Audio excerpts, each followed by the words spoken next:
सबसे पहले तो ज्योतिष गुरुजी यूट्यूब चैनल के सभी दर्शकों को प्रणाम करते हुए आज के ज्योतिष प्रोग्राम को शुरू करते हैं। प्रिय दर्शकों, आज के ज्योतिष प्रोग्राम में एक बहुत महत्वपूर्ण विषय पर जानकारी देने वाला हूं। आपकी शादी कब होगी, कैसे पता करेंगे? आपके विवाह होने का निश्चित समय कब आएगा, इसे आसानी से आप कैसे पता कर सकते हैं? विगत कुछ दिनों में सबसे ज्यादा पूछा गया प्रश्न था कि सर बताएं मेरी शादी कब होगी, मेरे शादी होने का योग किस समय पर आएगा, मेरा विवाह कब होगा, मेरी शादी होने का क्या आप हमें निश्चित समय बता सकते हैं? प्रिय दर्शकों, यदि आपको ज्योतिष शास्त्र के बारे में कुछ भी नहीं आता, कुछ भी एबीसीडी आपको पता नहीं है और आप अपने आप से खुद से ही जानना चाहते हैं कि मेरी शादी होने का योग कब बनेगा, तो आज की इस वीडियो में वैदिक एस्ट्रोलॉजी का एक बहुत ही आसान सूत्र है, आसान नियम है जिसे मैं बता रहा हूं। यदि आप इसे समझ लेते हैं तो आप अपने लिए भी पता कर सकते हैं और दूसरे लोगों को भी बता सकते हैं कि आपकी शादी होने का प्रबल योग किस समय पर बनेगा, आपके विवाह होने का निश्चित समय किस समय पीरियड में बनने वाला है। कैसे पता करेंगे? जानकारी देने से पहले बता दूं, जो लोग पहले बार मेरा वीडियो देख रहे हैं, पहले बार ज्योतिष गुरुजी यूट्यूब चैनल पर आए हैं और जिन्होंने सब्सक्राइब नहीं किया है ज्योतिष गुरुजी यूट्यूब चैनल को और आप मैरिज से रिलेटेड बिल्कुल सटीक जानकारियां प्राप्त करना चाहते हैं तो सब्सक्राइब जरूर करें ज्योतिष गुरुजी यूट्यूब चैनल को। इससे आपको बहुत ज्यादा फायदा होगा। सब्सक्राइब करना आपके लिए बिल्कुल फ्री होता है, लेकिन मेरा कोई भी नया वीडियो आएगा मैरिज से रिलेटेड नई रिसर्च के साथ, सबसे पहले नोटिफिकेशन आपको मिलेगा और आप आसानी से मेरा वीडियो देख सकते हैं। तो चलिए विषय पर चलते हैं। आज का विषय है शादी कब होगी, कैसे पता करें? विवाह होने का प्रबल योग किस समय पर बनेगा किसी भी लड़का या लड़की के साथ, इसे कैसे पता करेंगे? तो इसे जानने का सबसे पहला मैं बेसिक नियम बता दूं। किसी भी लड़का या लड़की की कुंडली में शुक्र और बृहस्पति के पास उनके विवाह कराने की जिम्मेदारी होती है। लड़के की कुंडली में शुक्र ग्रह उसकी पत्नी के बारे में बताता है, उसके वैवाहिक जीवन के बारे में बताता है, उसके विवाह योग में सबसे अहम भूमिका जो होगी लड़के की कुंडली में वह शुक्र ग्रह की होती है। वहीं लड़कियों की कुंडली में उनको पति कैसा मिलेगा, कब शादी का योग बनेगा, दाम्पत्य जीवन कैसा रहेगा, इसमें सबसे महत्वपूर्ण भूमिका होती है देवगुरु बृहस्पति की। तो लड़के की कुंडली में जब भी उसकी शादी होने के योग के विषय में जानकारी प्राप्त करनी होती है तो शुक्र ग्रह को भली भांति देखा जाता है। वहीं लड़कियों की कुंडली में देवगुरु बृहस्पति का भली भांति विचार किया जाता है कि कुंडली में उसकी क्या स्थिति है। और एक विशेष बात है जो सूत्र मैं आपको बता रहा हूं, इसे जब किसी भी लड़का या लड़की की विवाह की योग्य उम्र हो जाती है और शादी के लिए प्रयास किया जा रहा है और कहीं पर भी बात नहीं बन रही हो, ऐसी स्थिति में ही इस सूत्र को देखना है, क्योंकि ऐसी स्थिति कभी कभी किसी व्यक्ति के बाल्यकाल बाल्यावस्था में ही बन जाती है, किसी किसी के वृद्धावस्था में भी बनती है। हमें जानना है शादी कब होगी, तो इस सूत्र को, इस नियम को जब किसी भी लड़का या लड़की के विवाह के योग्य, शादी की योग्य उम्र चल रही है उसी समय पर देखना है।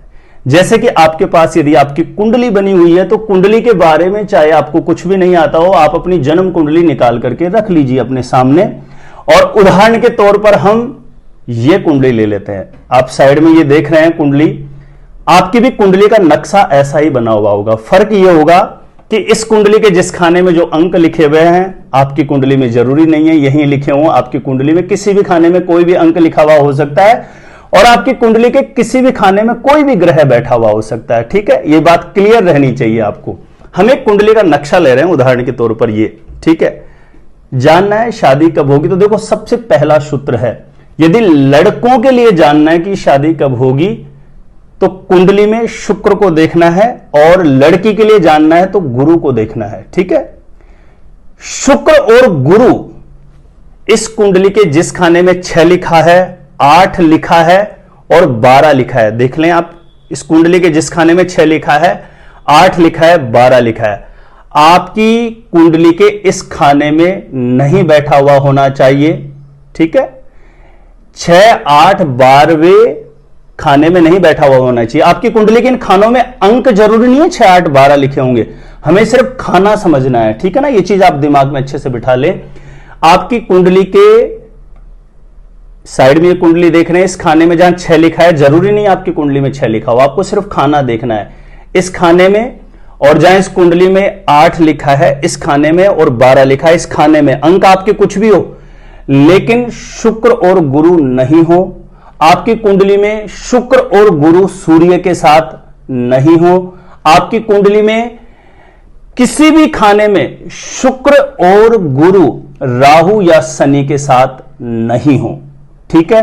ये 3 कंडीशन आप देख लीजिए। इसके अलावा आपकी कुंडली में, साइड में कुंडली देख रहे हैं, आपकी कुंडली के किसी भी खाने में शुक्र और गुरु सूर्य के साथ अस्त नहीं हो और ऐसी स्थिति में किसी भी लड़का या लड़की की शादी की योग्य उम्र चल रही है, बार बार प्रयास करने के बाद भी सफलता नहीं मिल रही है, ये सारे नियम लागू होने के बाद किसी भी लड़का या लड़की को, लड़कों को शुक्र की महादशा या अंतरदशा आ जाए और लड़कियों को गुरु की महादशा या अंतरदशा आ जाए तो निश्चित रूपेण बहुत स्ट्रांग कंडीशन बनती है इस समय पीरियड में शादी का रिश्ता पक्का होने की।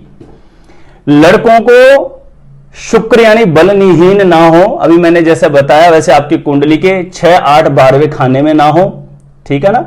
और शुक्र गुरु के साथ शनि राहु ना हो, शुक्र गुरु अस्त नहीं हो, शुक्र और गुरु के साथ में शनि राहु जैसे ग्रह ना हो।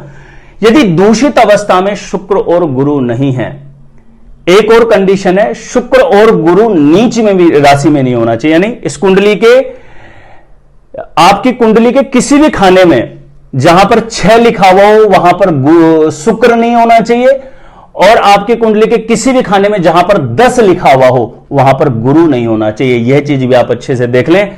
इतने सारे नियम देखने के बाद किसी भी लड़का या लड़की को शुक्र या गुरु की महादशा या अंतरदशा आ जाती है, पक्का प्रबल योग निश्चित रूप से बनता है, उसकी शादी का रिश्ता पक्का होने का बहुत बड़ा योग घटित कर देते हैं शुक्र और बृहस्पति ही। यह वैदिक एस्ट्रोलॉजी का एक बहुत बड़ा नियम है, सिद्धांत है।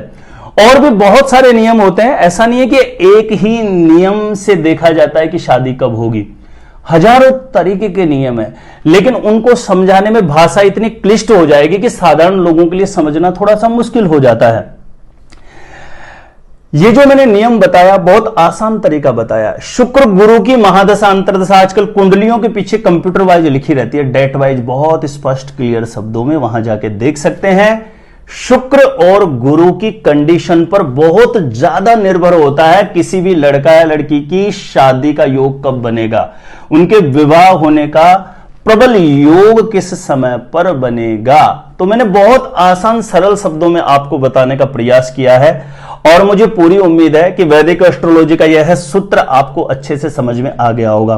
और भी अलग अलग प्रकार के सूत्र हैं, नियम है, ऐसे आप 10-15 सूत्र यदि समझ जाते हैं, जान जाते हैं, सीख जाते हैं तो आप खुद एक बहुत अच्छे ज्योतिषी बन जाएंगे और किसी की भी कुंडली या किसी भी व्यक्ति के प्रश्न को सुन करके आप उसको सटीकता पूर्वक जवाब दे सकते हैं।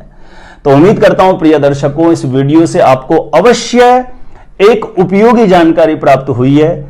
जानकारी अच्छी लगी हो तो वीडियो को लाइक करें, ज्यादा से ज्यादा लोगों तक शेयर जरूर करिएगा और मैरिज से रिलेटेड निरंतर एक तर्क संगत तरीके से वैदिक एस्ट्रोलॉजी की प्रॉपर कैलकुलेशन के बारे में जानने के लिए यदि आप जानने की जिज्ञासा रखते हैं तो ज्योतिष गुरुजी यूट्यूब चैनल को सब्सक्राइब करके जरूर रखिए, क्योंकि कोई भी नया वीडियो आएगा सबसे पहले नोटिफिकेशन आपको मिलेगा, तो आप आसानी से मेरे वीडियो देख सकते हैं। मेरे द्वारा अपनी जन्म पत्रिका का सटीक ज्योतिषीय विश्लेषण करवाने के लिए जो स्क्रीन पर नंबर दिया गया है आप मुझे यहां पे संपर्क कर सकते हैं, कांटेक्ट कर सकते हैं। मैरिज से रिलेटेड बिल्कुल सटीक जानकारियां प्राप्त करने के लिए एक बार ज्योतिष गुरुजी यूट्यूब चैनल की प्लेलिस्ट जाकर के आप जरूर चेक करें, वहां से लाखों लोग लाभान्वित हो चुके हैं, आपको भी अवश्य लाभ प्राप्त होगा। आज के लिए इतना ही था प्रिय दर्शकों, देखते रहे आप हमारा ज्योतिष गुरुजी यूट्यूब चैनल।